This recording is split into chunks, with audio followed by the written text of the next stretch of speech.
Holy bejesus, look at that runtime. I don't get paid enough for this shit. I mean, I don't get paid at all for this shit, but you know what I mean.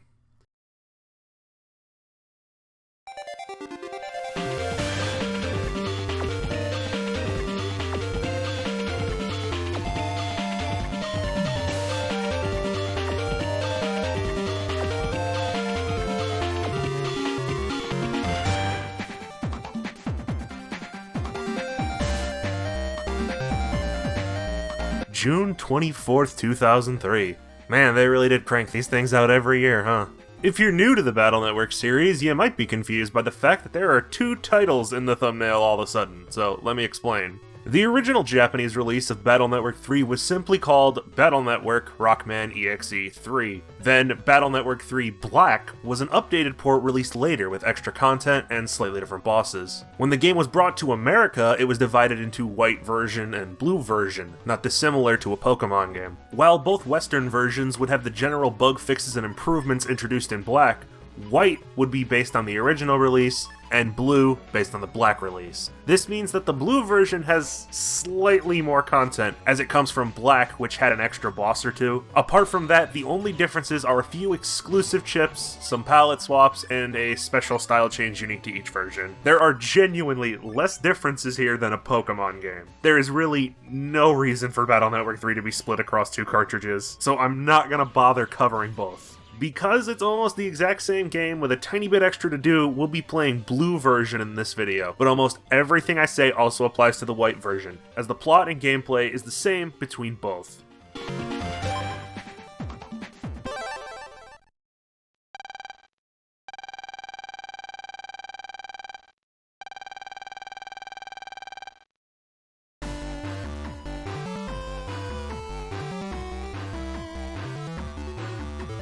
In the Electopia Virus Lab, we spy a class of kids on a field trip. Among them are our ever-present heroes, Lan Hikari, and his faithful Navian brother, megaman.exe. The children learning how to stop viruses in their net-connected world functions as a much better excuse for a tutorial than having Lan study virus busting like the previous 2 games. It did bother me that his teacher thought the best net battler in the world had to practice. You walk around and talk to all the kids in class who mention things like how to consult your Navi for advice or answer your emails. Wow, look how pretty those menus are now. I'm glad they got rid of that dark background with the orange trim. It always looked kind of bootleg to me for some reason. The culmination of this lesson is a virus busting tutorial.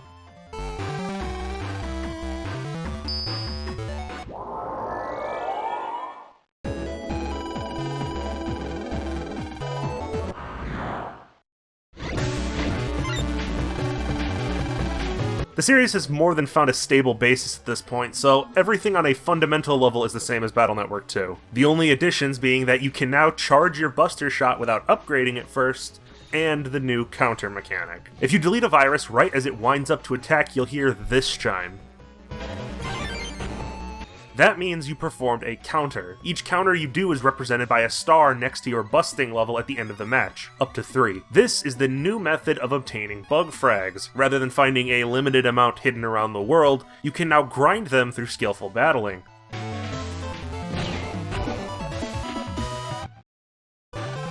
Lan, Mail, Dex, and Yai decide to meet up after school on the net, which is a weird thing to plan in person, but hoo boy, I can't start nitpicking yet, we just started. While discussing their meeting, a man in a cowboy hat walks up, and are you sure that's the first thing you want to say to a group of children in the park? He's a representative of the Den City News Network who's spreading the word about the N1 Grand Prix, an upcoming net battler tournament that will be broadcast around the world. Excited at the thought of showing off their operating skills, Lan and friends all rush home to sign up and complete the preliminary trials.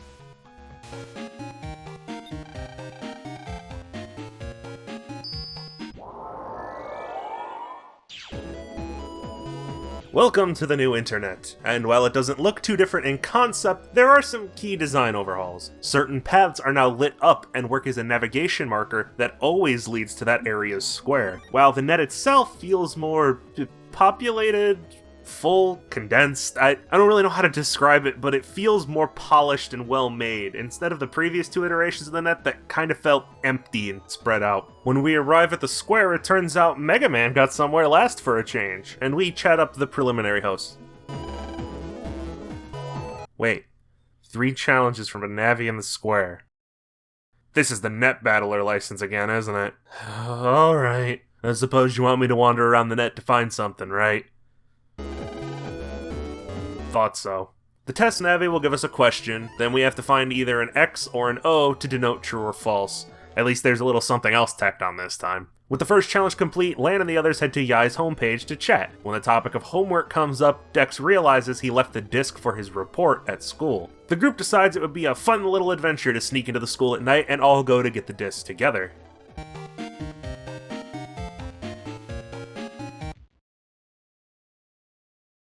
It's kinda eerie out here at night. There's no music or ambient noise or anything, just dead silence.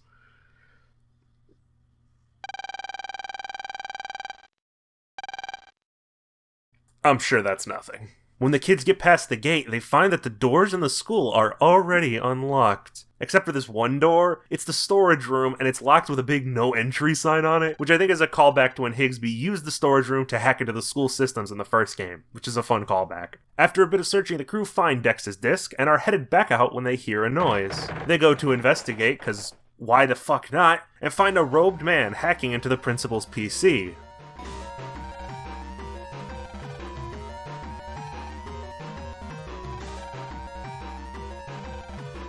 When he realizes Lan Hikari has arrived, he becomes overjoyed at the chance to kill him. Apparently his organization has a hit out on Lan due to some past transgressions.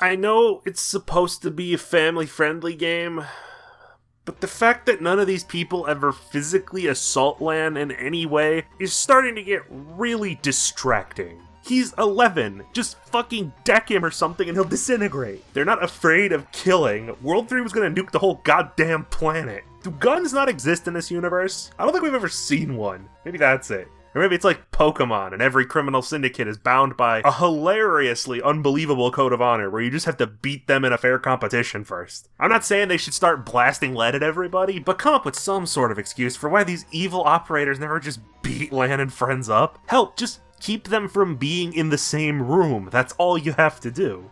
Back on topic, Lan searches the school for a way to block Flashman's light show, eventually finding a reflective parasol. With it, he can get close enough to jack Megaman into the school computer.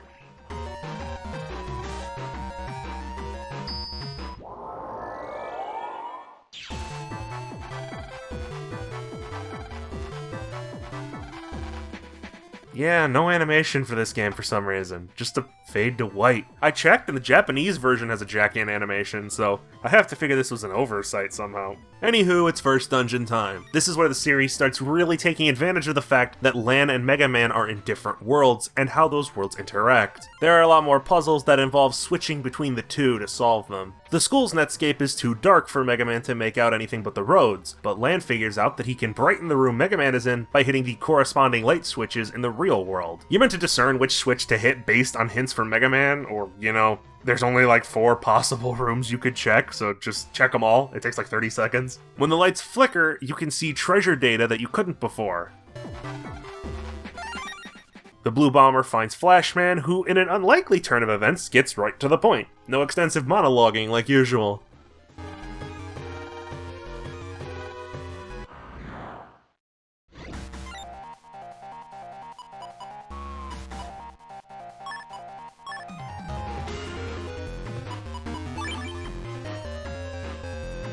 Flashman.exe, like his original counterpart, is very fast. He summons flashballs from the ground, or will get up close to shock you in a plus-shaped pattern. He's also got these light bulbs that will trigger a screen nuke if you don't break them in time. There's not a whole lot to say. He's still the first boss.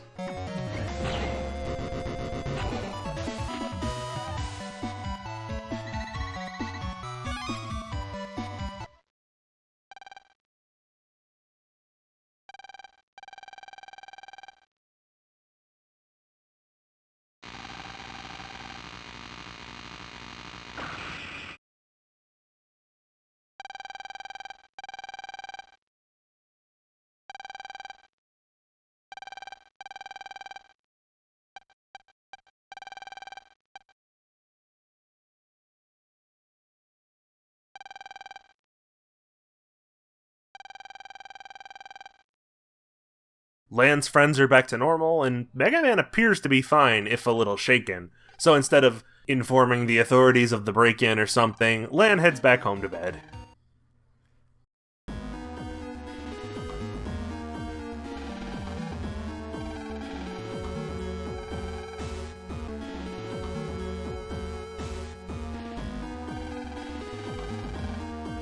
It would seem exploding isn't as permanent a form of death as I had expected. The next day, a wee tot is looking for his brother, the #1 net battler. Lan only has one brother, and he's an iPhone app now. So I'm not sure what this is about. Back at his home, Lan discusses Mega Man's status after Flashman's explosion. While Mega Man himself is working correctly, the PET appears to be damaged, so they decide to head to the Scilab to get it fixed. That plan doesn't last long, as that kid's blocking the subway and refuses to move until we bring him the #1 net battler in... Ugh. Hey, fuckface, get out here.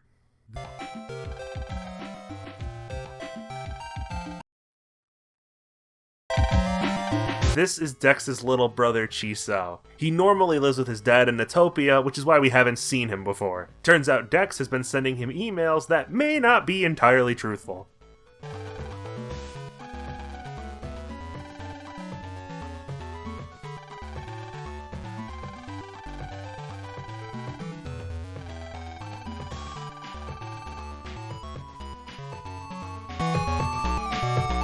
Alright, I'm gonna stomp a mud hole in this boy.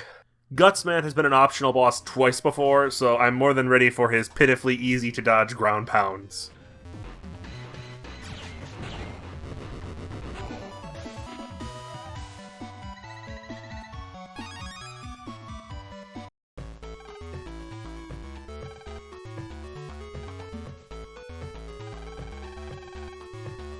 For shits and giggles, I decided to save state and go back to throw the battle and see if I'd get anything. It doesn't look like it does anything, other than getting a different cutscene. It's not worth it though, because if you lose, you won't get the Gutsman V2 battle chip, which is a really good chip to have this early on. If this affects anything later, well, I ain't checking, so just pretend it doesn't. Lan hurries to the Scilab as Mega Man's speech becomes more and more unintelligible. Turns out, Dad isn't there though, but his assistant gives us a sub-PET to use in the meantime. This is a good time to mention that Lan's PET has changed shape if you haven't noticed. This is going to happen in every game from now on. This specific model is the plug-in PET, one of the more popular designs due to its prevalence in the first season of the anime. As we're leaving, that cowboy shows up again and warns us we'll be disqualified if we don't get to the Scilab Square quickly.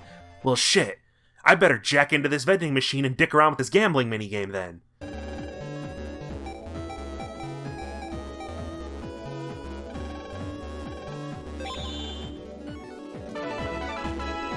Mega Man takes the new Cyber Train to Scilab Square, where we undergo another series of tests. First a survival battle, then a hunt for a hidden navi, then another survival battle. Thrilling stuff. Around now is when I first noticed the difficulty curve is much sharper in Battle Network 3. Tougher viruses show up earlier, and there's a greater variety of encounters, which to be clear isn't a complaint, just something I observed. As we finish up the last step, Mega Man begins to feel out of sorts.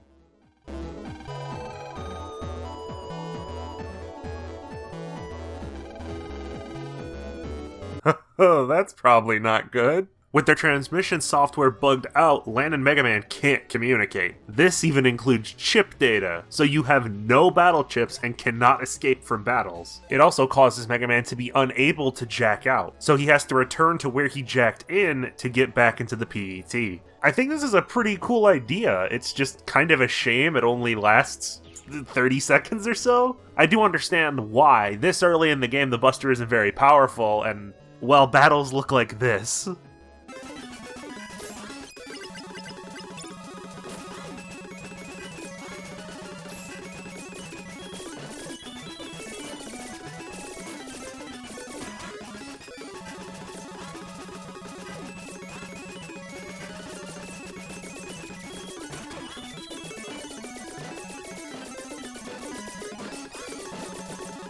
When he returns, Mega Man is forced into the sub-PET for the night. But luckily, Yuichiro is back early from the Scilab. He takes Mega Man's old PET to work with him the following day to fix it, while Lan heads out on a field trip to the Yoka Zoo. This is one of those Japanese field trips where they stay in a traditional hotel and there's a hot spring. No, I played Persona, I know what's going on.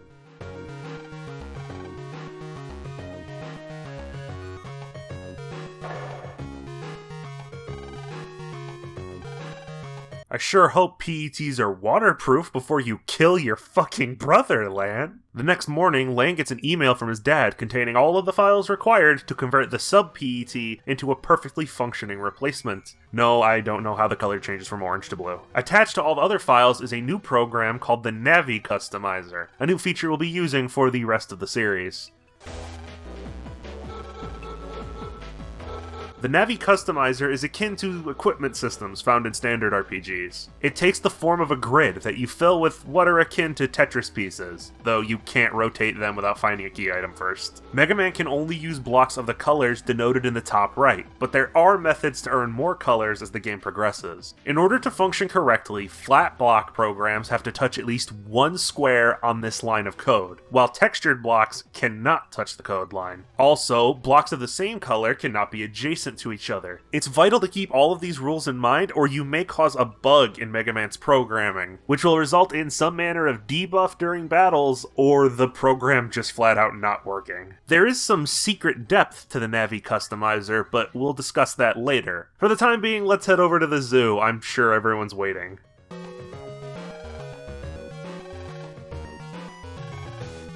To move on to the next story beat, you have to look at every animal. Mega Man even stresses this if you try to talk to him. As we wander around, all of the visitors and employees note that the animals are behaving bizarrely, sort of just staring into space or looking angrily at the visitors. I'm glad they said something about this, because I just thought it was the devs being lazy and not animating anything. Even once you look at everything, you'll probably be lost here for a few minutes, because for some reason, the only way to trigger the story to advance is to stand in this very specific part of the map. Nothing else I did anything, even though I looked at every exhibit multiple times. Lan and friends meet up outside the lion pen, when out of nowhere, Chisao flies by with a vulture.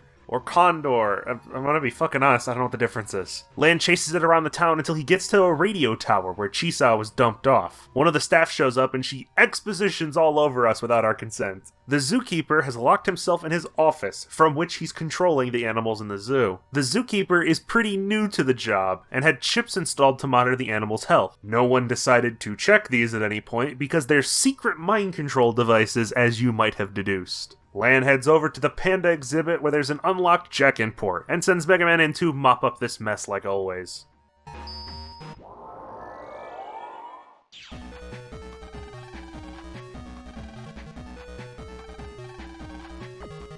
The zoo computer is very brightly colored, also home to the next set of puzzles. There are viruses representing a variety of animals standing in Mega Man's way. Nearby each is a series of progbots that represent an assortment of different things, from other animals to, abstract concepts. For example, if there's a frog-type virus, we have to get a snake-type progbot to eat it. You could probably find hints to these throughout the zoo if I had to guess, but most are self-explanatory. I remember really hating this part back when I was a kid, but I can't tell what it is I would have been stuck on. Perhaps it's because I was 9 and stupid, who knows.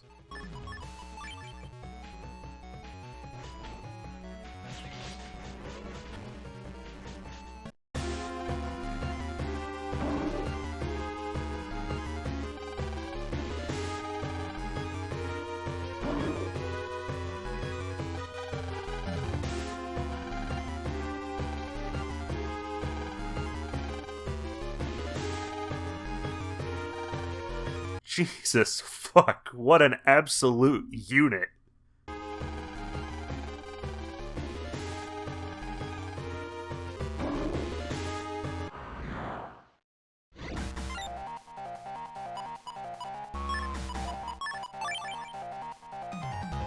Beastman is a bastard. If Battle Network 2 made bosses harder by giving them all shields and invincibility periods, Battle Network 3 makes bosses harder by just making them impossible to fucking hit. I swear every boss is jacked up on coke and flashes around the screen faster than you could possibly react, or has some weird condition to meet before you can hit them. So you're either stuck guessing and missing like a fucking jackass, or waiting around until there's a short opening that's likely still a nightmare to hit.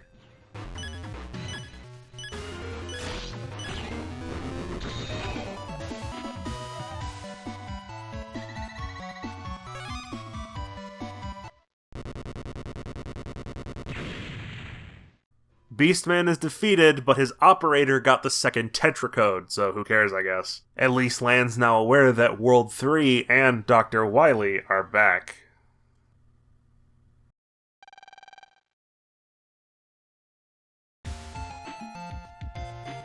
A month later, Lan is in class learning about data compression, and this might be important later, but who's to say?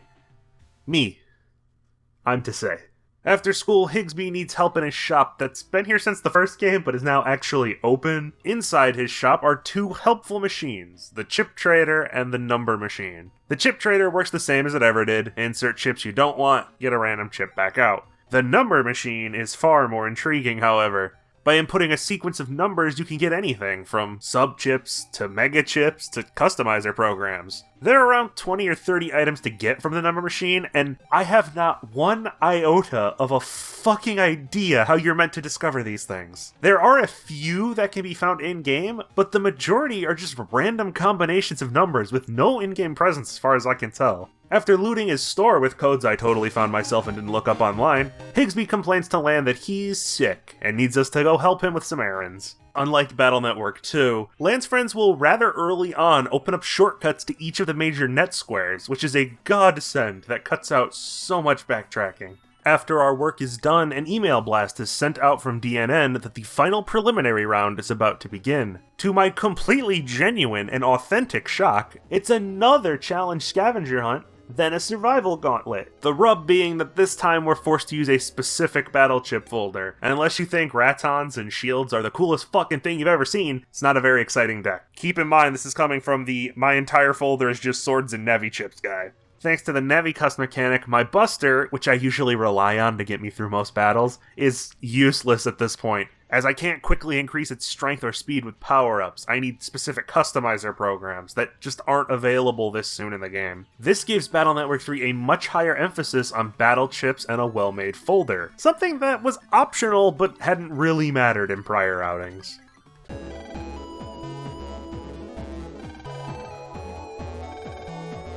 Megaman passes the preliminary, as do Glide, Gutsman, and Protoman. Unfortunately, Roll does not. The next morning, Lan heads over to Mail's house to help her install a new dishwasher that has net-enabled activation. Wow, they're really stretching for chapter setups. Come on, what does it do? Fire boiling water at the user? Grind up small children with its rotating jets? That was close. These bubbles are made of some sort of compound from World 3 that will trigger a chemical reaction and explode if left for too long. Lan jacks into Mail's computer and heads to the internet to find the culprit.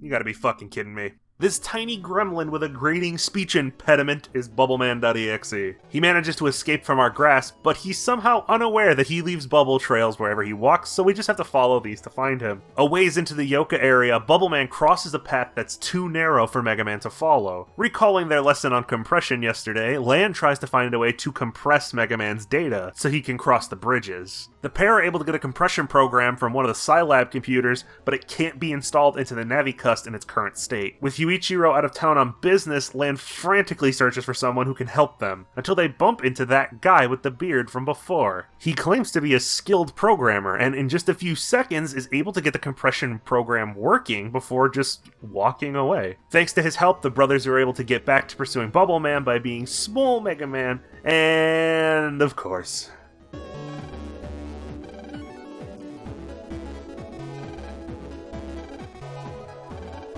I was gonna just entirely skip past this sequence where we follow these goobers across the net to get the needle, but it's during this time that we are reintroduced to Style Change.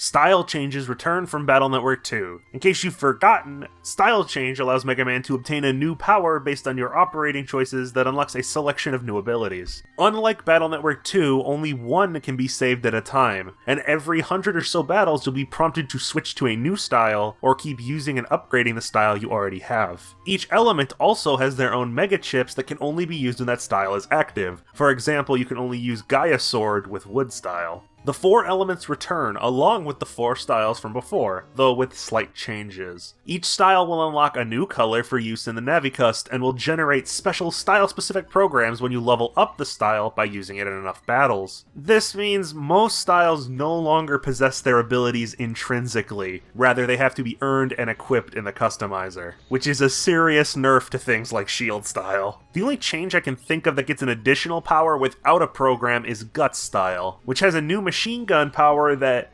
doesn't work? It theoretically unleashes a quick stream of buster shots, but I tried mashing B and nothing happens. I got it to activate a few times on accident while just fucking around, but even though I had this ability for 10 hours, I never understood what the required timing or rhythm was. But that's all old news. There are 3 new styles available, and it's where that version exclusive stuff comes in. Blue version gets Shadow style, unlocked by using the invisibility chip a lot. This means for all intents and purposes, you probably won't get this style unless you're trying to get it. I don't see how you wouldn't accidentally meet a different parameter if you were just playing the game. Especially because it seems to me that the enemy that usually drops the invisible chip isn't in this game. Shadow style turns Mega Man's charge shot into an invisibility cloak and lets him step on any kind of panel without feeling its effect. White version, on the other hand, gets Ground style, earned by using a ton of panel changing chips. With Ground style, Mega Man unlocks programs that turn the entire field into a certain element by default,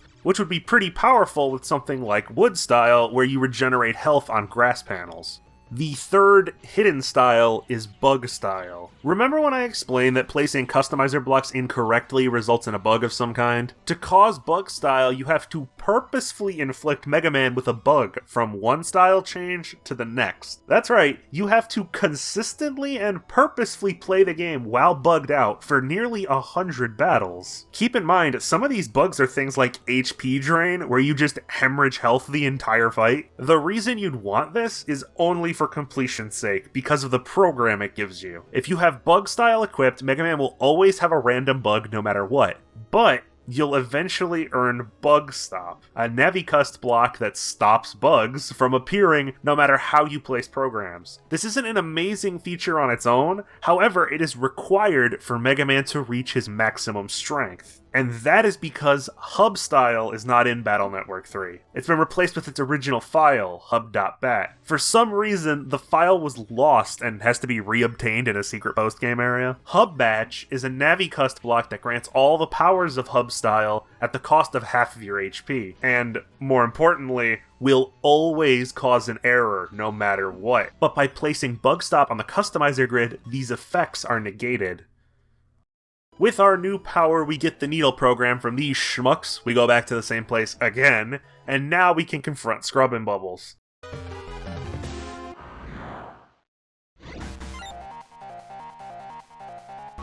So about that, you can never hit the bosses thing. That's happening here too, though just in a different method. Bubble Man has a non-stop wave of bubbles pour out from his field. They can't be popped in a single hit, so their only purpose is to tank shots and just generally be in your way. This is bad news for me, who basically never uses throw chips like bombs or quakes. But I'd imagine this fight would be much easier if you did, cause Mr. Clean over here never leaves the back row.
Lan goes to the Psi Lab to tell his dad he'll be competing in the N1 tomorrow. As fate would have it, though, he has an important meeting that day and can't show up for support. But he does give Lan a supposedly unbreakable case for his PET, in case something like Flashman's blast were to happen again. Also, Sho is there, and being a dick as expected, though more so than usual. Seems like he's really desperate to impress his shitty dad.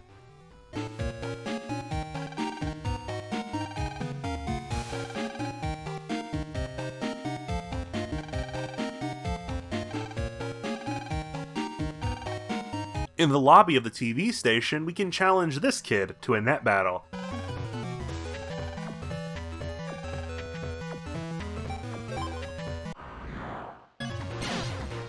This is gonna be tougher than I thought.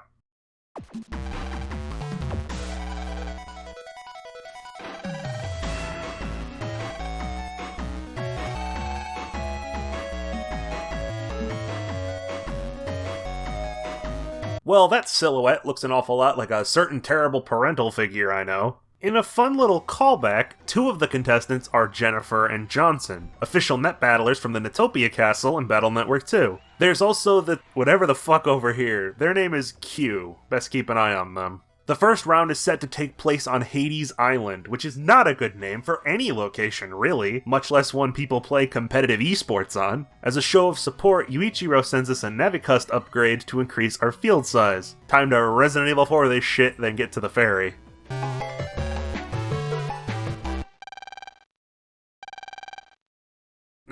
See, I warned you about that guy. Never trust a grown man wearing a cowboy hat. Turns out Hades Island is just some big, creepy TV set or some such nonsense. I have a talk with this friendly crab for an HP memory before going inside.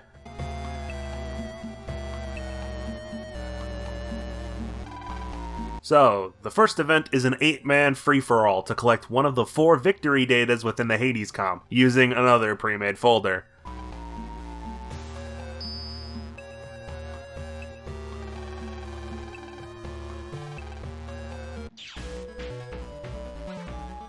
There's narrow paths here too, so I still have to keep the compression program taking up space on my customizer. Was kinda hoping to nix that by now.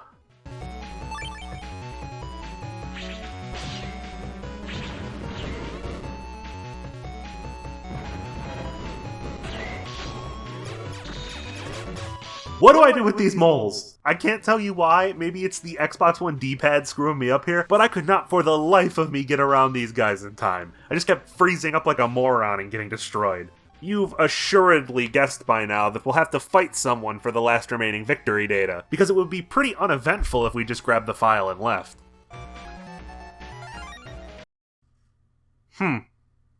With the block down to 4, the contestants are given the choice of 4 doors to pass through for the next stage. Through each door is a different type of arena, featuring different floor panels. I did check, by the way, and Tomoko, the operator of megaman.exe, is the boss no matter what. All you're determining is the arena you'll fight in, which is more important of a pick than you think.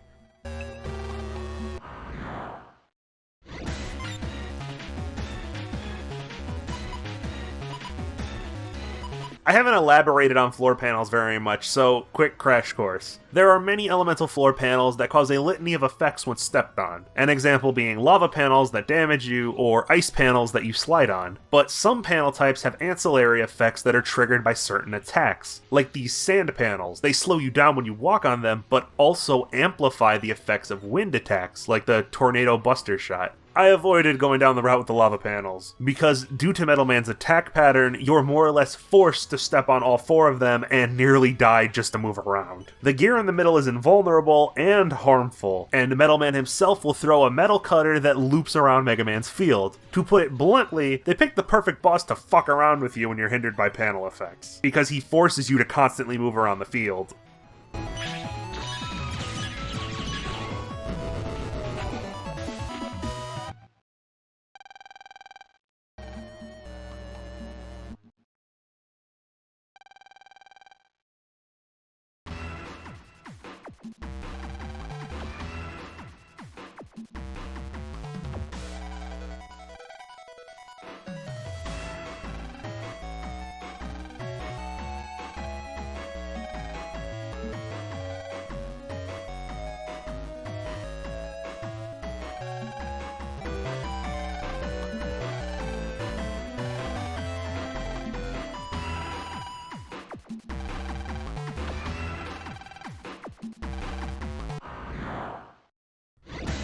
Oh, Dex. You just don't get tired of losing, do you?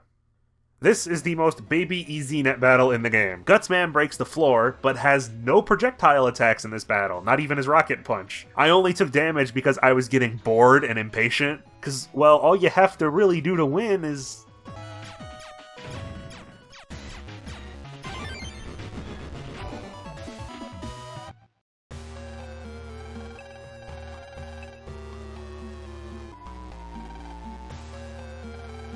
While versing that Q guy, Yai is blinded somehow, and Glide is deleted in her confusion. Sounds like we got a cheating-ass bitch to me.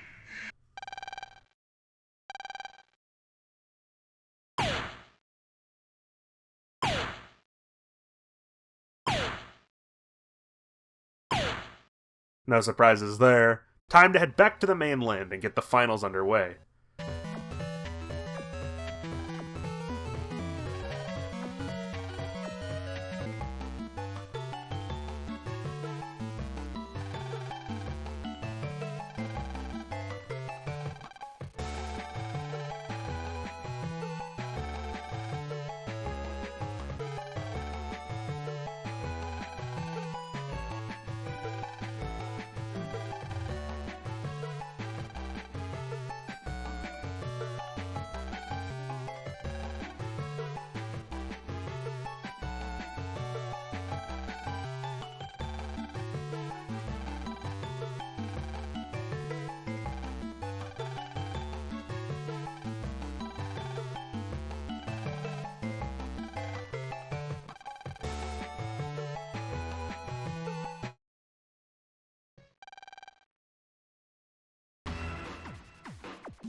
Oh god, Kingman.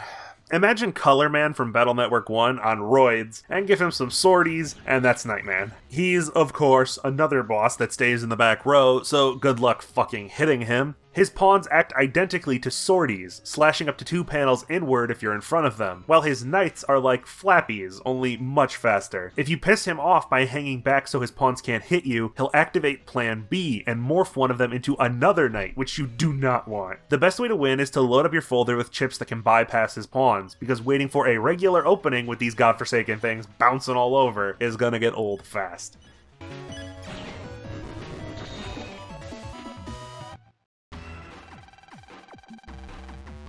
After being beaten, Tora completely drops his "I'm an asshole" persona, and seems to actually be a good sport about the whole thing. I didn't even have to talk no jutsu him. Next up is Sho vs. Q.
No, I'm kidding. It's just that cowboy cunt from before, Tsuneyama. He's working for World 3, sure, why not, and staged the entire N1 to show that he's more powerful than even the nation's best net battlers.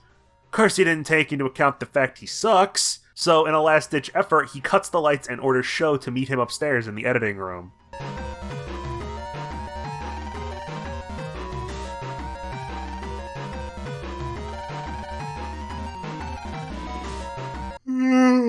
Oh no, please not. Sho's dead.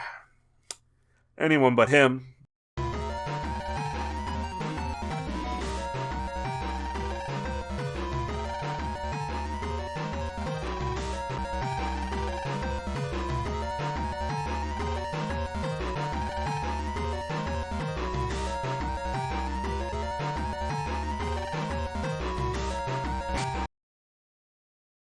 I have been waiting 3 fucking games for that. This is still the Battle Network universe, though, so even though we beamed him with a large mobile device, he still forces us to just net battle him.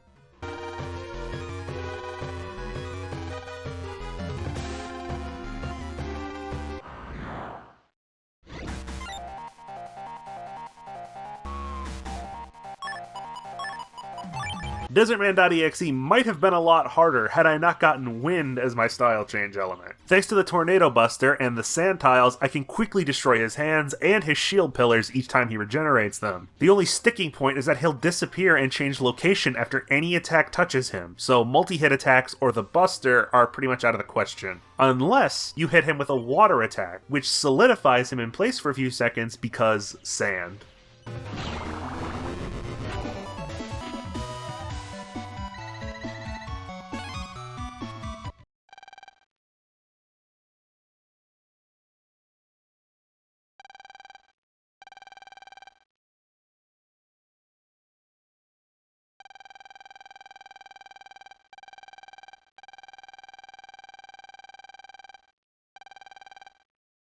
Tsuneyama is arrested, the N1 is cancelled, Sho seems to be back to his original rival self instead of an insufferable prick, and everyone is safe from the evil gang that never physically harms anyone anyway.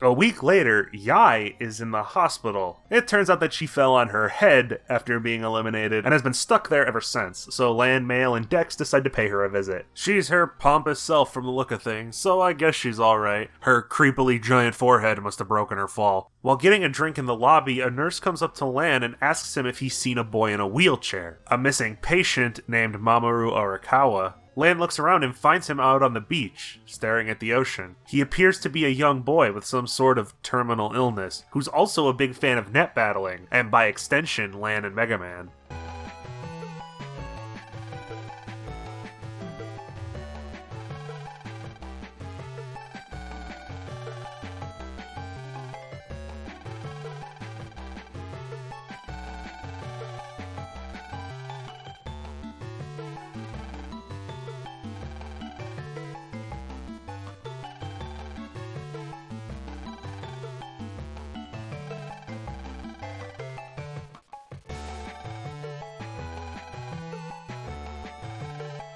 After a quick chat, the two return to the hospital and Lan goes back to Yai's room, where Dex is acting strangely and just sorta walks out.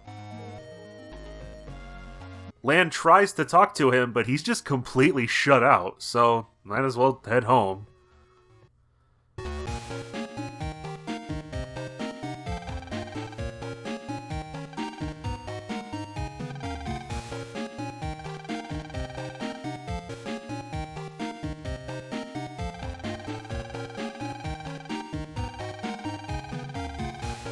Oh, yes. Swirl Chin. Thanks for breaking into my room. Tora has come to Lan for help. He wants to get better at net battling and figures he can learn something from Lan. During their conversation, Tora says he was spying on Sho before coming here, and he's found the secret to Sho's power. Whatever that means. But he'll only tell us if we help him with his jobs tomorrow, so I guess we're roped into more busy work again. See, Battle Network 3 has this job board that's functionally a massive side quest list, and Tora has 4 specific quests he wants us to clear for him. It's all fine, except for this one, where you need to trade a Yo-Yo G chip for some data, and, well, I certainly didn't save state scum until I got the chip, because I got sick of trying to get a yo-yo to spawn for half an hour. Nope. Didn't do that. Well, that sucked. Now how about that secret you mentioned, friend?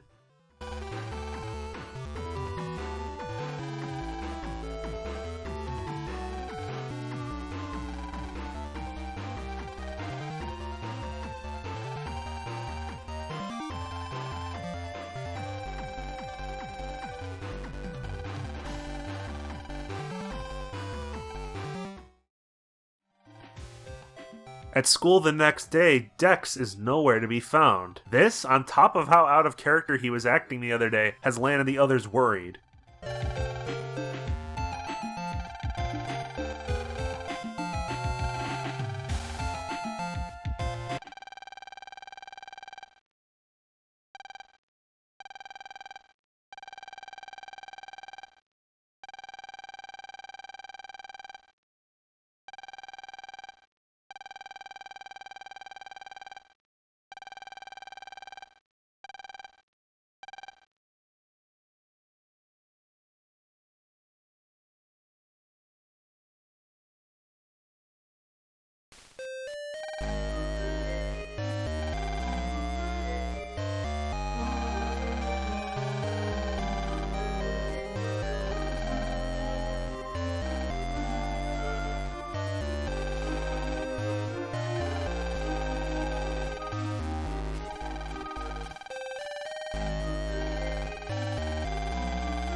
This is an awfully big moment to just drop in the middle of the story like this, especially since it comes after 2 hours of chores. But hey, we get to hear proof of courage, so at least I get something out of it.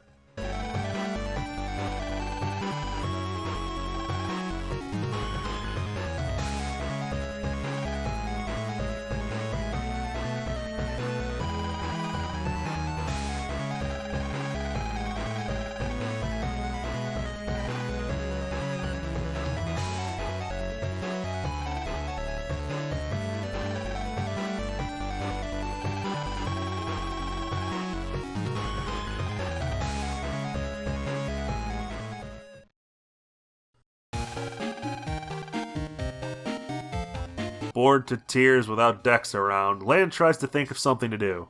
You know what that means. Oh, magical plot email, you never let me down. That little kid Mamoru wants to hang out with Lan and Megaman again, so why the hell not? While we're on our way to the hospital, allow me to shoehorn in another new mechanic explanation, since there's nowhere to naturally place it otherwise.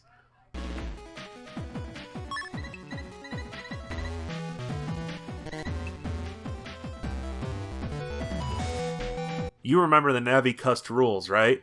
Only use the colors in the square here? Well, if you do break that rule, you'll get an error, and the customization won't work. However, if you purchase an item called Mod Tools from this guy at the hospital, you'll gain access to a secret mechanic. Pressing Select when placing an incompatible program into the Navi-Cust will give you the option to input a special password that will remove the error. These can be found in all sorts of places, mostly from talking to random NPCs. EX codes are sorta like that, with a heavy dose of risk-reward thrown in. EX codes can be entered after a normal successful run of the customizer. These don't fix anything, but instead offer a variety of additional bonus powers, like super armor or more HP. Many effects mirror those of customizer parts, so you're getting the benefit of an extra part without having to waste space on the board. Well, screw it. I'll just give myself 900 extra health, and Mega Man's looking a little fucky.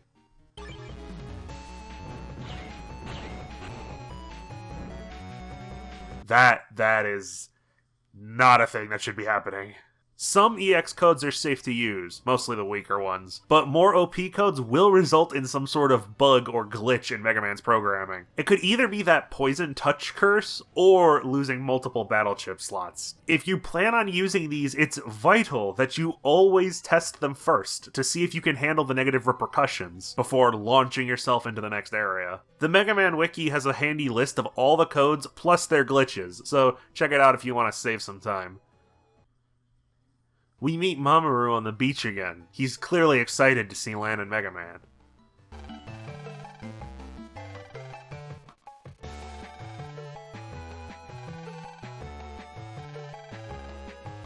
Okay.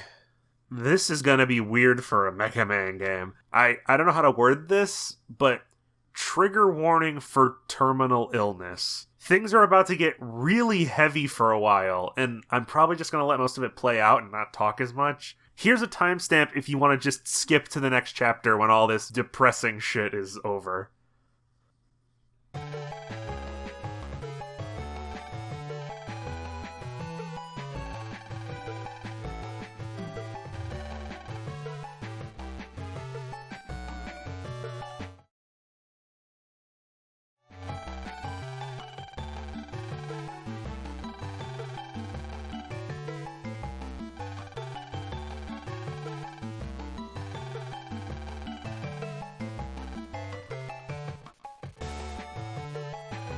Lan tries to cheer Mamoru up, and since he loves net battling so much, he and Mega Man promise to bring him any battle chip he wants. Mamoru has heard rumors of a super rare chip called Ice Ball that everyone in town has been talking about, and asks Lan if he can find one for him.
A nurse comes out sometime later to talk to Lan. She tells him that Mamoru has already been through 3 surgeries, but none of them have helped his condition. As a result, Mamoru has lost hope that he can ever be cured, and refuses to go under the knife again. The nurse mentions that there is a new treatment available that they're sure can finally fix his heart, but like I said, Mamoru won't bother with it.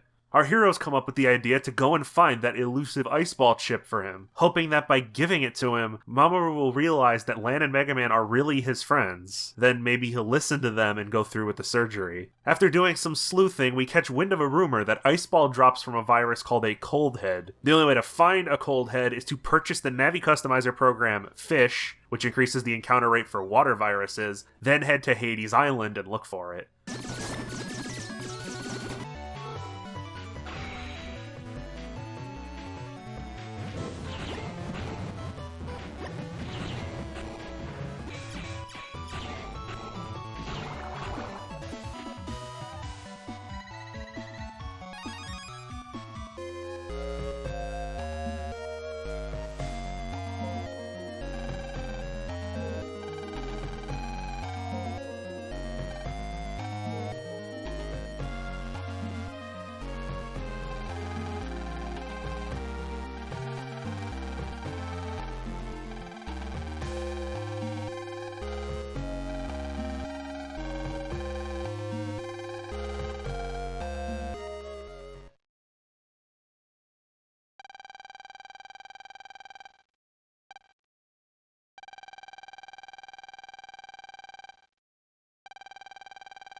It's been 3 days since we last heard from Mamoru.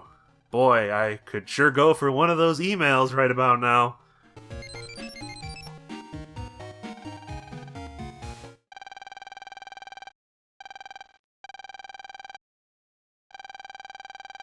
Oh, not like that.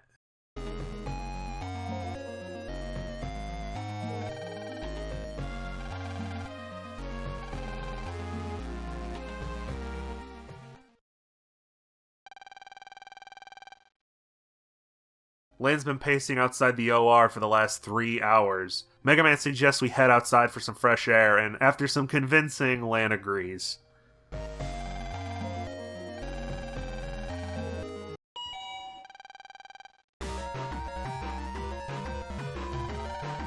Now is not the time for this shit.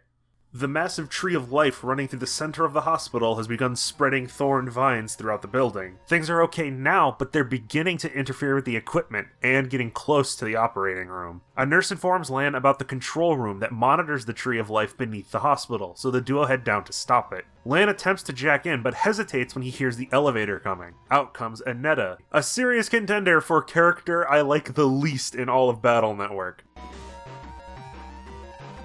I think it's because while the other villains are dumb, silly, and over the top in their maliciousness, Aneta is written uncomfortably close to the way people like her act in real life. You know, brainwashed by an egotistical, selfish leader into doing his personal bidding, to the point where she's willing to let innocent people die without remorse if it means she gets her way. You know, I have to imagine a 5-second web search would have returned a million results saying, Wily tried to vaporize all life on Earth. Here's live fucking audio and video of him talking about it in depth.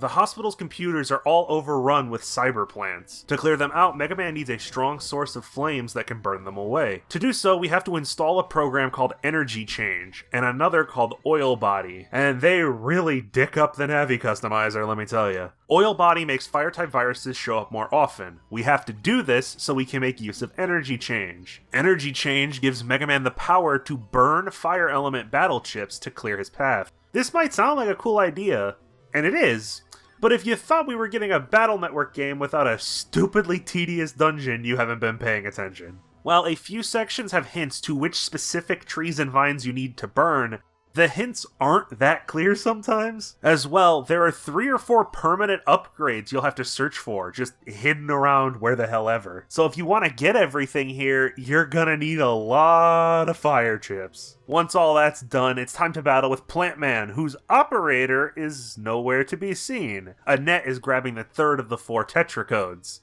Oh, duh, Tetra means 4. When all 4 codes are gathered, they'll summon some manner of beast named Alpha, and that's Dr. Wily's new goal. Even if the code is already lost, we still have to get the hospital up and running again before Mamoru gets killed.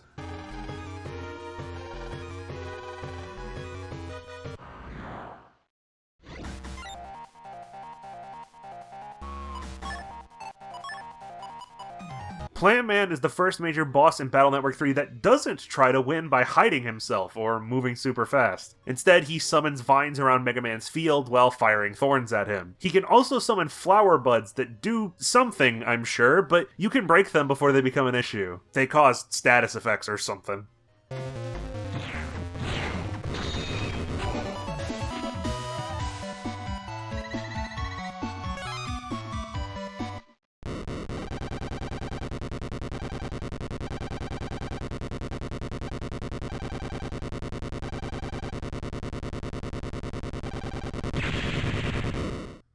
With Plant Man deleted, Mega Man tries to restart the OR equipment, but it's no good. The power has been knocked out and nothing will stay on.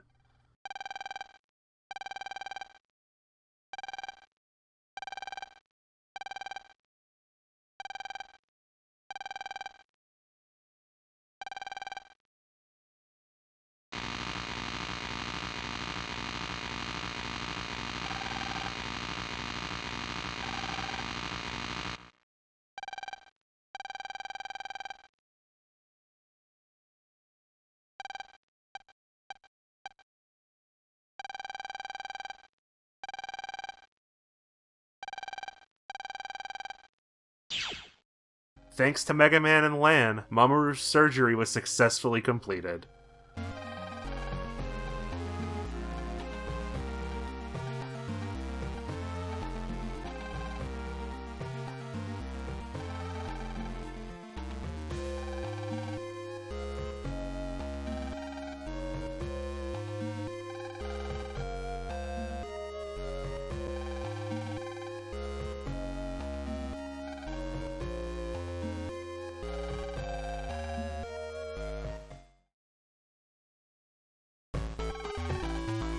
And welcome back, people who skipped the last chapter. To catch you up, Mamoru is safe and everything worked out, but World 3 stole another Tetra code in the chaos. Our heroes are commended for their act of bravery in saving the hospital, and are invited to the Scilab for a special awards ceremony honoring them. In the Scilab station, they see that guy with the beard who helped us during the bubble incident. He says he isn't a scientist, and isn't planning on giving us his name either. If we ask Dr. Hikari about it, he'll react strangely, almost like he realizes who we're talking about, before dismissing it and telling us to run along.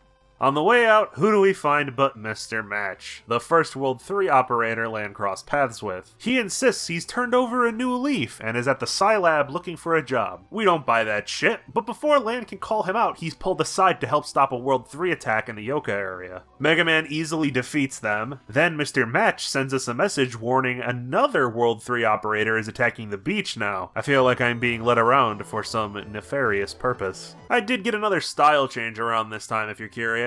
Aqua Custom, meaning I get 6 chips by default instead of 5. Unlike the other ones, I did grind this one on purpose, by ignoring the Buster and only using attack chip combinations. It was very frustrating at times, but the extra chips from Custom are worth it. Custom also allows you to get exclusive chips by S-ranking certain viruses, much more useful than that Guts machine gun thing I could never get to work. So we run around a bit, beat some more navies, and you know, I'm not gonna insult your intelligence any longer. Mr. Match will eventually convince Lan to install 3 fire-based programs into the progbots around Scilab because, well, he's been helping us, so he must be good now. Can't imagine why the fire guy would have us put hot stuff in random places.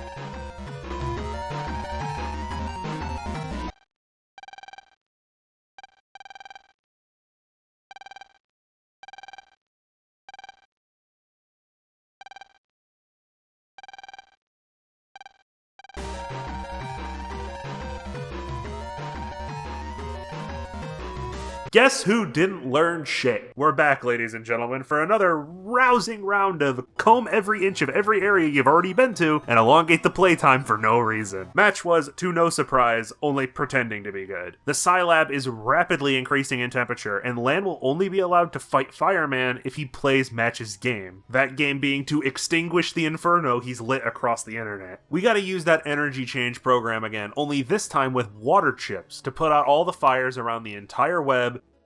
Hold up. I think I've heard this somewhere before.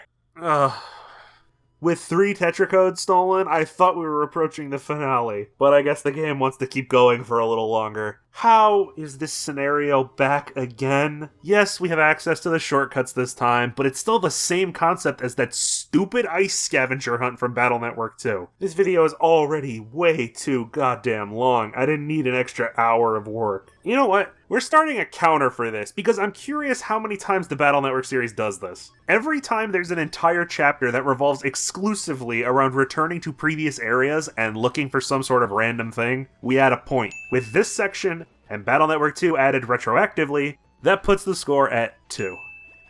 So after putting out every fire, we journey to the Undernet to find Mr. Match's new Navi, Flam Man. And I know you might think it's supposed to be Flame Man, but it is consistently spelled this way, and so that's how I'm saying it. As they travel deeper, Mega Man feels an intense energy that's literally shaking the net, a phenomenon that he notes shouldn't be possible. There's also a Scilab Navi secretly following us around for some reason.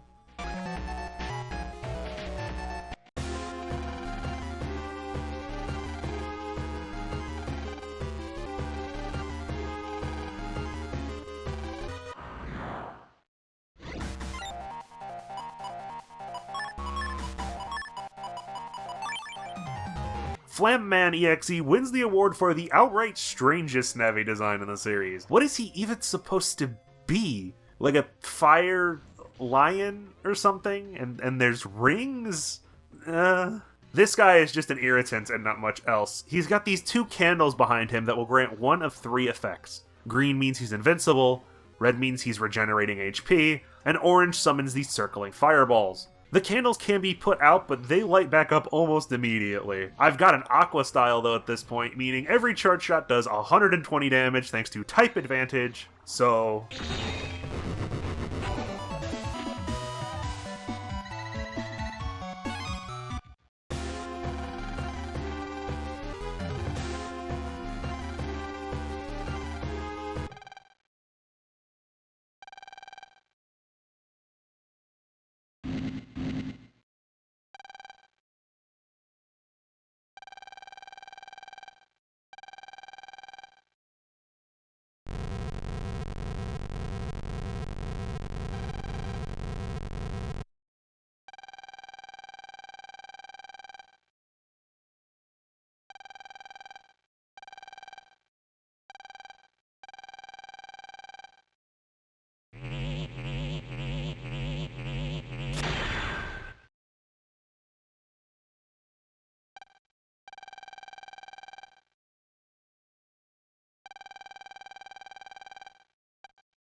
Okay, if this is anything like the last time we fought base, this should be a breeze. Aw, shit.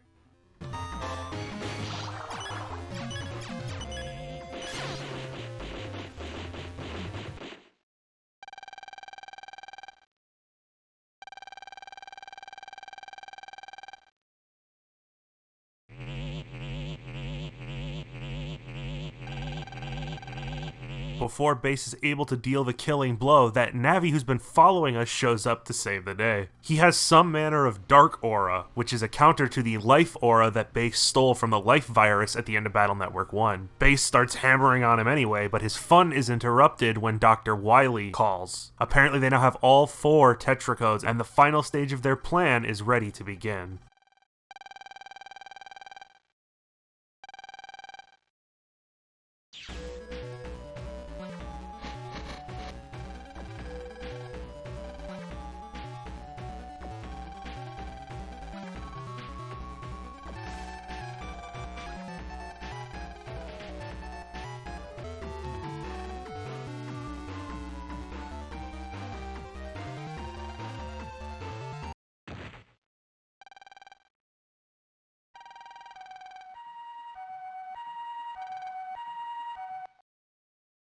Lan's dad is hospitalized from injuries caused by the extended heat exposure, and Lan is devastated, feeling crushing guilt for helping Match with his obvious deception.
When Mega Man talks him down and he goes to apologize, he meets Sho waiting outside his door. The official NetBattle organization has sent a mission for Lan to obtain a certain program that can be used to stop Alpha if Wily were to awaken it. Lan refuses, and when asked why, admits to Sho that he caused the Scilab incident and doesn't deserve to be a hero anymore.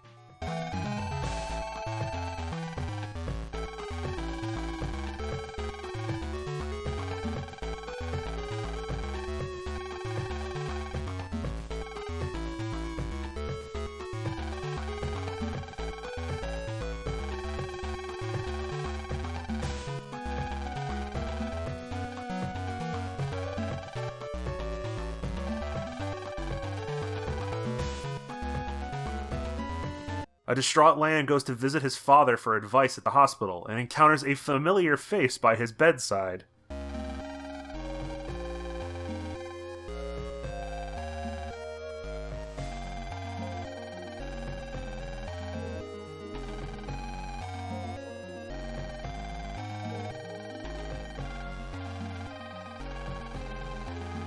Okay, so I kept this from you guys before, but I should show you now. At the very end of Battle Network 2, Dr. Hikari and Lan are chatting about Sean, and he tells his son that the police suspect someone had been manipulating Sean from behind the scenes during the whole gospel thing. That person is none other than Lord Wily. Sean has been going around to all manner of investigative bodies to try and help them catch World 3, and seeing even Sean try to make amends for the things that he's done, Lan decides he can't just sit around moping about his failure, and he has to try and set things right. Is anyone else surprised that these games have an actual plot now? The first two Battle Networks were mostly just hokey Monster of the Week shonen stuff, but there's a lot of deeper emotional plot lines and themes going on in this one. This is a great direction for the story, and I sure hope it isn't immediately abandoned in the next game.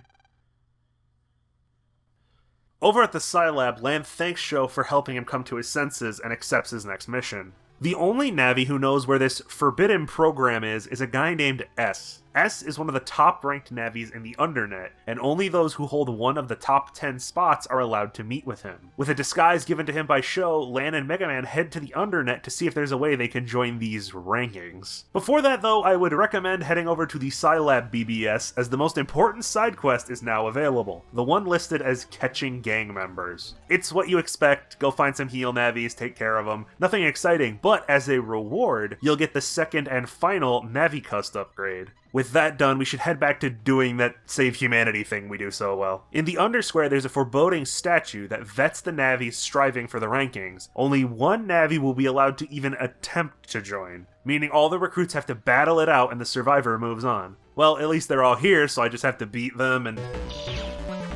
Oh god.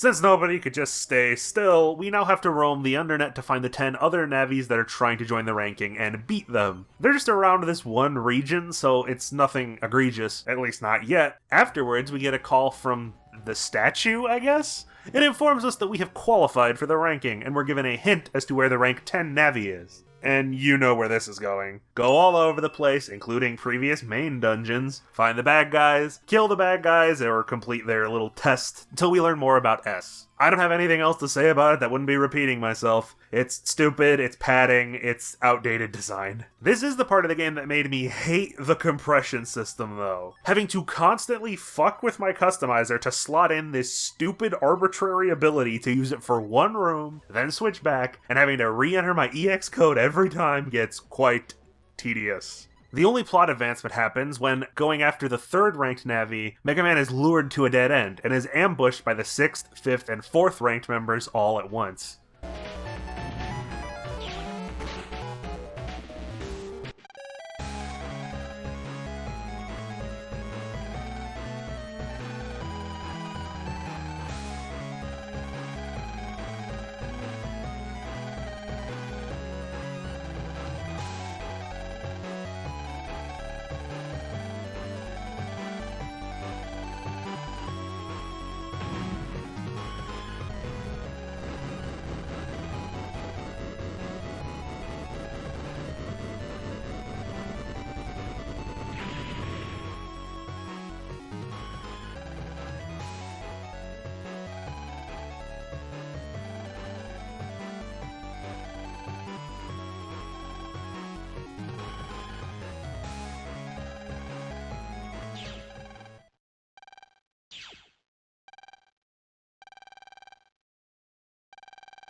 It's Gutsman.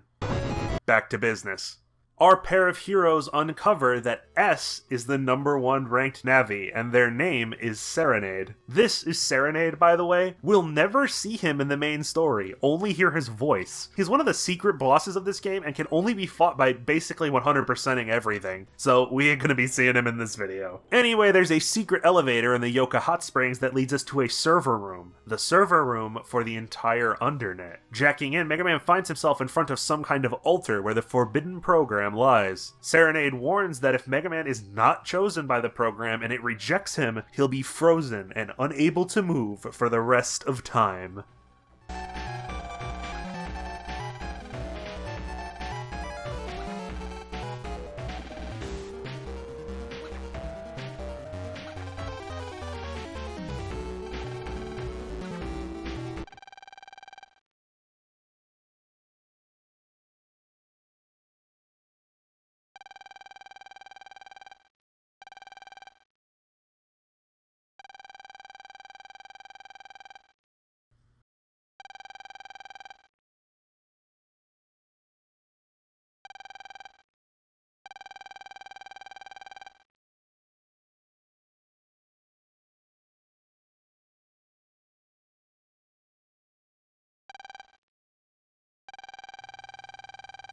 I feel the need to point out that if you had checked on Mamoru any time in the past day, he wouldn't have been in the hospital, which is a nice attention to detail. Mamoru's father was not only a Scilab scientist, but also the one who created the Undernet, for the sole purpose of creating and protecting the Forbidden Program. When Lan questions what the Scilab has to do with Alpha, an alarm starts blaring, warning that the Tetracodes are being used.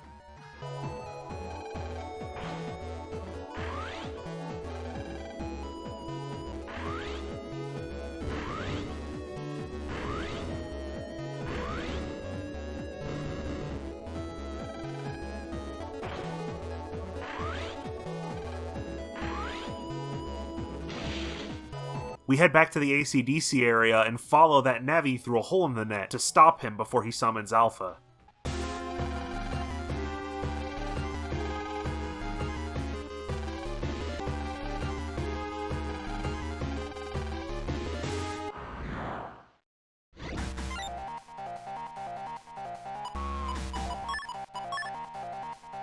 Drillman is a curious case, and probably the most unique Navi battle in the series up to this point. He spends the entire fight drilling around in and out of portals and throwing other drills to distract you. The hitch is that the drill bit on his head deflects all attacks. Even chips that automatically target, like roll, have no effect. This is the only battle where I ran completely out of chips, because most of them simply don't work. If it weren't for the fact that the Aqua Buster penetrates, I have no clue how I could have beaten this guy.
After waking up from his nightmare, Lan finds himself in a different nightmare altogether. In anticipation of Alpha's attack, Electopia is swarming with soldiers and is now under martial law. Damn, this story is going places. There's an emergency officials meeting at Scilab. Once the remaining net battlers are gathered, the speaker decides that in order to better combat World 3, they should all know the true nature of Alpha.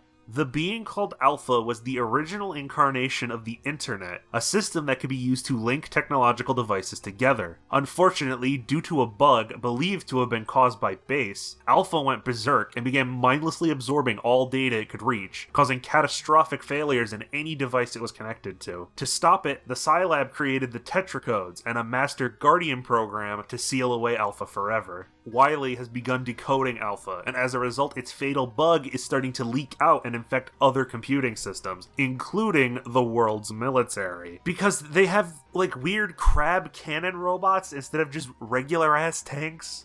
While helping the other net battlers quell the military's robots, Lan gets a call from his mom that Yuichiro is missing. After searching his hospital room and reading a note tucked under the bed, Lan finds his father back at the Scilab. Lan chastises him for not staying in bed to recover, but Dr. Hikari is adamant about stopping Alpha himself. Worried for his dad, Lan asks why he could possibly be so personally invested in this Alpha situation.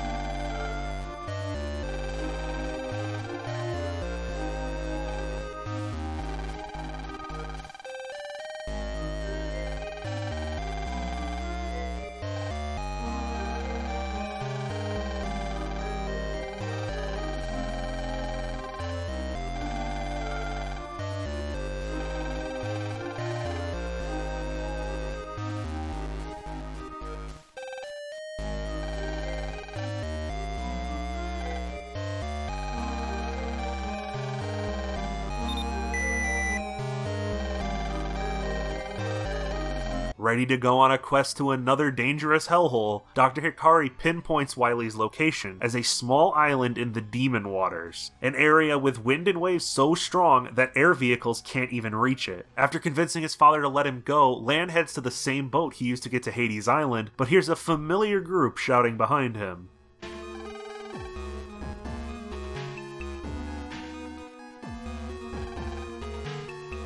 Well, the secondary protagonist brigade is all here. Dex and Sho convince Lan to let them go with him, but Mail and Yai are forced to stay behind. Because girls. And it's not like they just have too many people for the boat or something, because Tora shows up and is instantly allowed to come along with no question. I understand this is just sort of a trope of this kind of story, but it always bothers me when a series does this. It makes my eyes roll into the back of my fucking head. I understand they're 12-year-old girls, but it's not like we're physically fighting things, it's just anime chess battles. Yai was one of the top 8 net battlers in the whole country, for fuck's sake. She made it exactly as far in the N1 as Dex did. I've shit on Gutsman 100 times already. He sucks.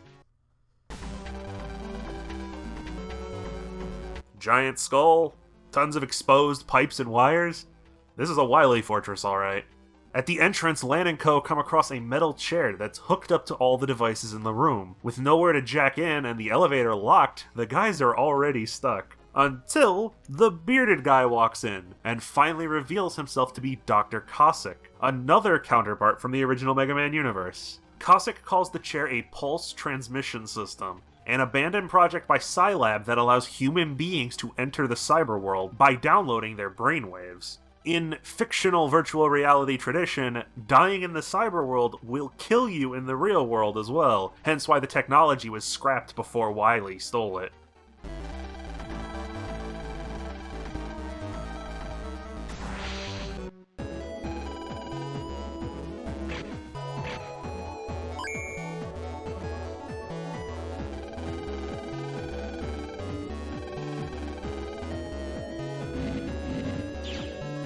Cossack expected this, however. In fact, it's the reason he came here. Dr. Cossack is the one who created BASE as part of an autonomous Navi program, an attempt by Scilab to create a Navi that could function without an operator. To account for his inability to use chip data, BASE was given a perfect copy ability, letting him absorb the enemies he defeats. BASE's hatred of humanity was manifested when he was falsely blamed for Alpha's malfunctioning, and an elite team of net battlers were sent to murder him. Thanks to his ability, he crawled away to the Undernet, where he fed on the rampant viruses, biding his time until he was powerful enough to get revenge on his creators.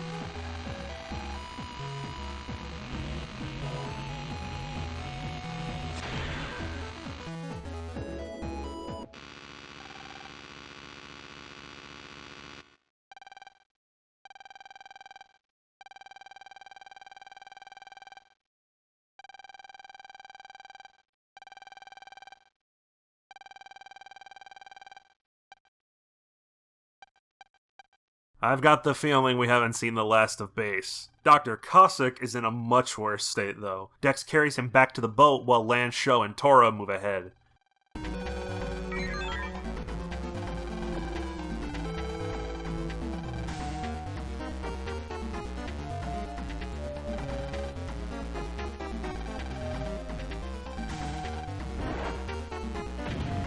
This modified tank has Flashman's hypnosis beam retrofitted onto it. Tora distracts the thing so Sho and Lan can hack into it and destroy it.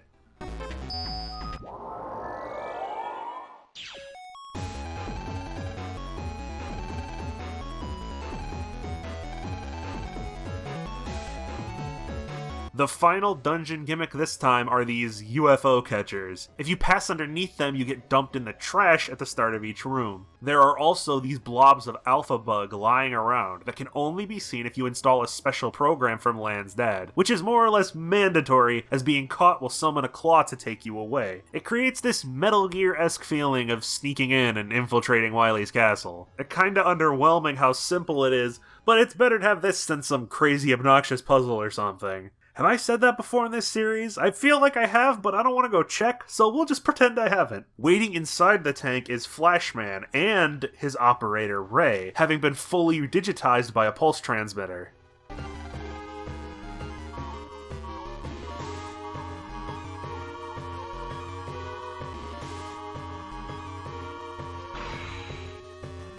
The two merge their bodies together in a process they call full synchro, which isn't unlike when Lan and Megaman link their souls together. It allows seamless operation between the human and their Navi, and oh wait, it's just Flashman, he's dead again. This sequence of events repeats 3 more times for each of the World 3 members remaining, so I'll spare you the details.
Wily hooks himself up to a pulse transmitter to take control of Alpha, and with nowhere to jack in, Lan is forced to use the transmitter to follow him.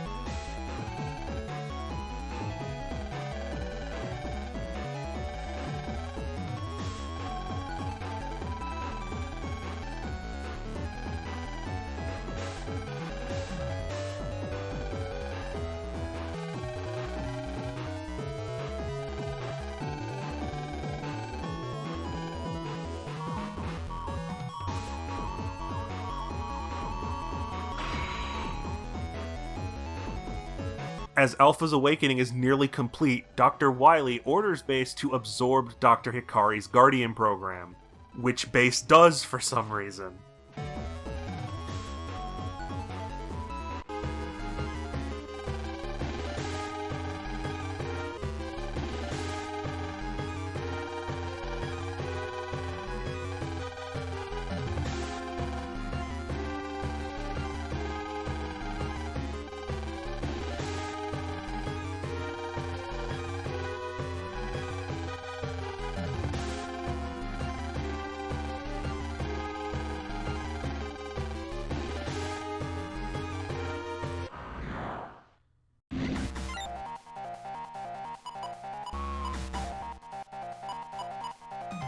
Base might seem imposing at first. His attacks aren't bad, but he's got that life aura, which requires 100 damage to be done in a single attack to disable it, and even then it only goes down for around 20 seconds. This means you have to take in battle chips that do 100 or more damage to destroy his barrier, or you're fucked. And don't try using a sword. For whatever reason, swords of any kind don't work on the aura, and I have no idea why. Eventually, you may notice that his barrier always returns after his lightning attack, so if you use a powerful chip to interrupt him, he'll go through another cycle without his aura. I, however, wasn't prepared for his aura the first time I fought him and ran out of chips. I had resigned myself to just resetting when I realized the developers did plan for this. Once you've done a bit of damage, Base will occasionally throw out a slam attack that causes his aura to drop for a second, meaning you'll have to slowly chip away with your buster, but hey, it's not unbeatable at least. Alpha, on the other hand,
Alpha is fucking absurd. This sentient jello fuck is such a spike in difficulty that I honestly believed I was supposed to die to it. Alpha has 2000 HP, which is bad enough, but he's also a spiritual successor to the devil monsters, mostly the green devil from Mega Man 8. Because of this, he can only be hit in his core when you've knocked off the gel around the outside, which constantly regenerates. The only things that can whittle it down fast enough are chips or the charge shot. The charge shot takes far too long to build up, and it'll regenerate before you can fire more than one, which means it's all up to Chips. You have to drop his guard dozens of times and deal 2,000 damage with a maximum of 30 chips. Now, if you knew this was coming, then sure, you could build a folder around multi-hit Chips. If you knew this was coming. I did not. My slapdash folder was more than enough to tear through the previous areas. I didn't bother grinding for program advances or getting a specific style because I didn't need it prior to this, and I didn't plan on playing the post-game. This is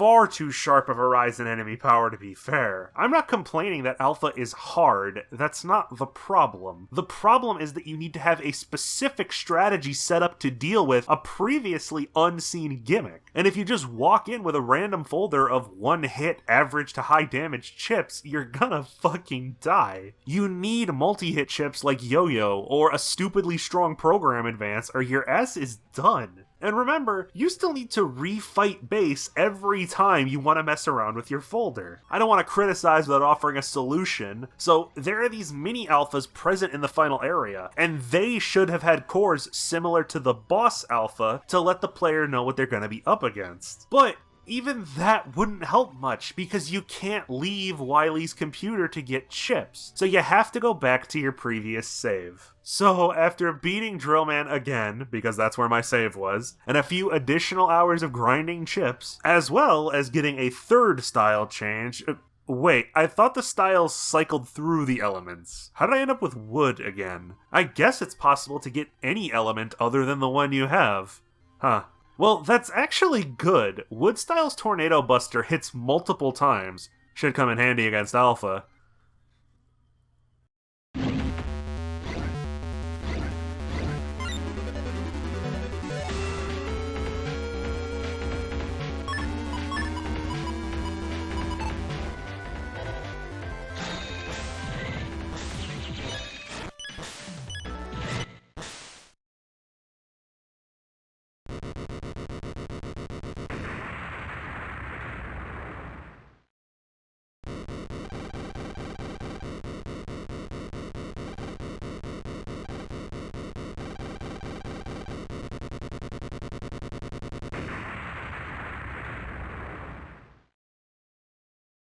After the defeat of Alpha, a mysterious door appears, and when Lan and Mega Man go through it, they find themselves in a recreation of a lab they've never seen before.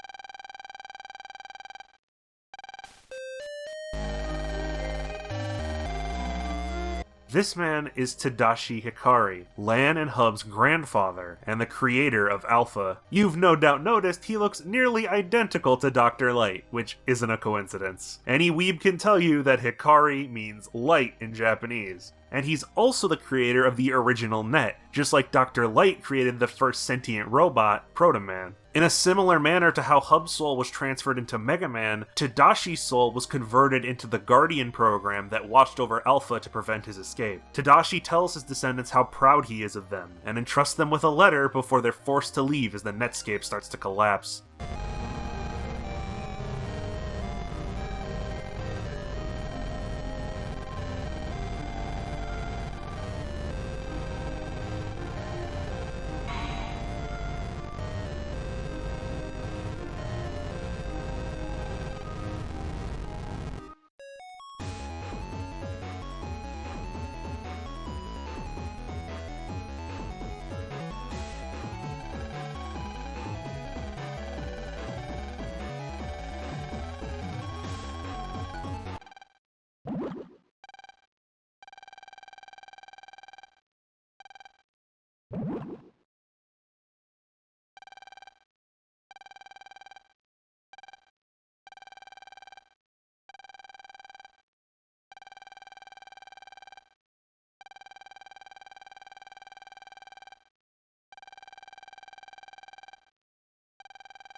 When the group of heroes arrive back at Beach Street, they're greeted by their friends and family waiting for them. Dr. Cossack is brought to the hospital, Sho somewhat reconciles with his dad, and Mail is overcome with tears of joy at Lan's return. But Lan has yet to tell the others what happened to Mega Man.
And that was Mega Man Battle Network 3.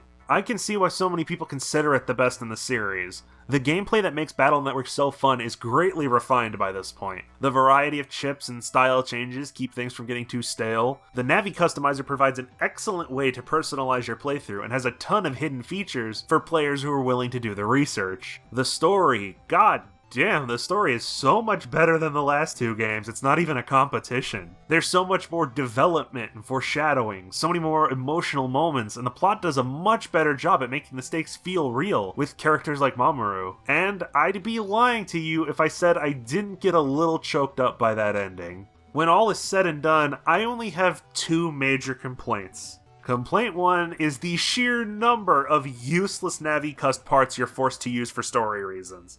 Press, energy change, fish, all these programs used for very specific instances and nowhere else. It gets so frustrating to constantly reorganize your entire grid to add and remove pointless plot-related pieces, especially when you use an EX code and have to re-enter it 100 times.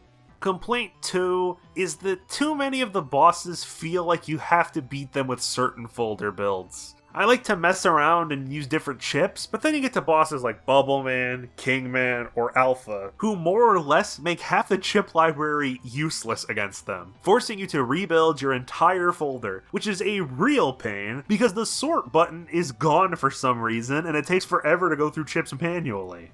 At the end of the day, I can't tell you if Battle Network 3 is the best game in the franchise. It's been so long since I played 4, 5, or 6 that I can barely remember them. But I can say it's the best one we've played so far.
Hey guys, thank you for watching and sticking through to the end of the video, which I'm sure not many people did, because oh boy, there's a lot of video. If you did enjoy, please remember to leave a like down below, or subscribe if you are new. I also have a Twitter account that I'm going to start posting updates on, so I would appreciate a follow over there if you're interested. And with all of that said, thank you again for watching, and I will see you in the next video. Bye guys.